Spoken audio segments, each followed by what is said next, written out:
सुप्रभात। आज हम प्रख्यात ज्ञानाश्रयी शाखा के सर्वश्रेष्ठ संत कवि कबीरदास जी के विषय में बात करते हैं। कबीर जी का जन्म वाराणसी जनपद में लहरतारा नामक स्थान पर हुआ था।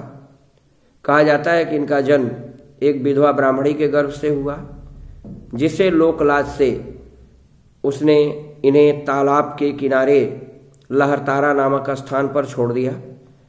वहाँ से नीरू और नीमा नाम के जुलाहा दंपत्ति ने इनको प्राप्त किया और इनका पालन पोषण किया। चूँकि कबीरदास जी का जन्म हिंदू परिवार में और पालन पोषण मुस्लिम परिवार में हुआ, इसलिए इनके अंतर दोनों संस्कृतियों के समावेश हो गए। कहा जाता है कि कबीरदास जी शिक्षित नहीं थे। इन्होंने स्वयं लिखा है, मस कागज छुयो नहीं, कलम गही नहीं हाथ। इनका विवाह भी हुआ लोई नाम की स्त्री से।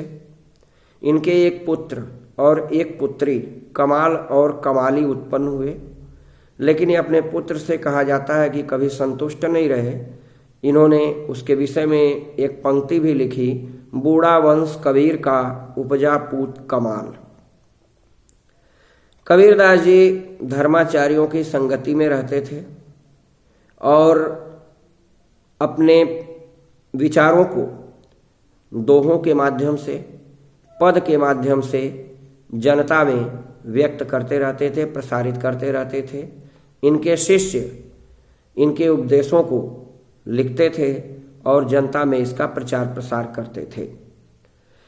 कबीर की सबसे बड़ी विशेषता यह है कि इन्होंने चाहे हिंदू धर्म हो या मुस्लिम धर्म, दोनों में जो बाह्य आडंबर है, दिखावा है, जो भेदभाव है, जो प्रदर्शन की भावना है, उसका इन्होंने जमकर विरोध किया।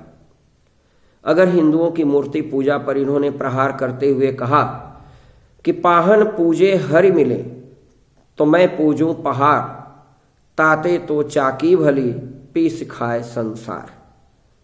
तो मुस्लिमों के लिए भी इन्होंने कहा, मुसलमानों को भी इन्होंने संबोधित करते हुए कहा कि काकर पाथर जोर के मस्जिद लई बनाए, ताचड़ मुल्ला बाग दे क्या बहरा हुआ खुदाए। तो इस तरह हम देखते हैं कि इन्होंने प्रत्येक संस्कृति के, दोनों संस्कृतियों के बाह्य आडंबरों का विरोध किया। इनका धर्म से या धर्म की मान्यताओं से विरोध नहीं था, उसमें जो दिखावा है केवल उससे विरोध था। मांसाहार का विरोध करते हुए भी इन्होंने लिखा कि बकरी पाती खात है ताकि काढ़ी खाल, जो नर बकरी खात है ताको कौन हवा। इनका मानना था कि संसार में सब कुछ ईश्वर की मर्जी से होता है। इस सृष्टि का संचालन ईश्वर की मर्जी से ही हो रहा है, उनके आदेश के अनुसार ही हो रहा है। कबीर जी कहते हैं कि साहब से सब होत है, बंदे ते कछुनाय, राई ते पर्वत करे, पर्वत राई माय। तो कबीर इसीलिए एक रहस्यवादी समाज सुधारक माने जाते हैं। एक और विचार हिंदू धर्म में है कि काशी में मरने से स्वर्ग की प्राप्ति होती है। कबीर जी इसका विरोध करते थे। उनका कहना था कि स्वर्ग और नर्क ये दोनों किसी स्थान विशेष पर जन्म लेने या मरने से नहीं, बल्कि हमारे कर्म के ऊपर आधारित है।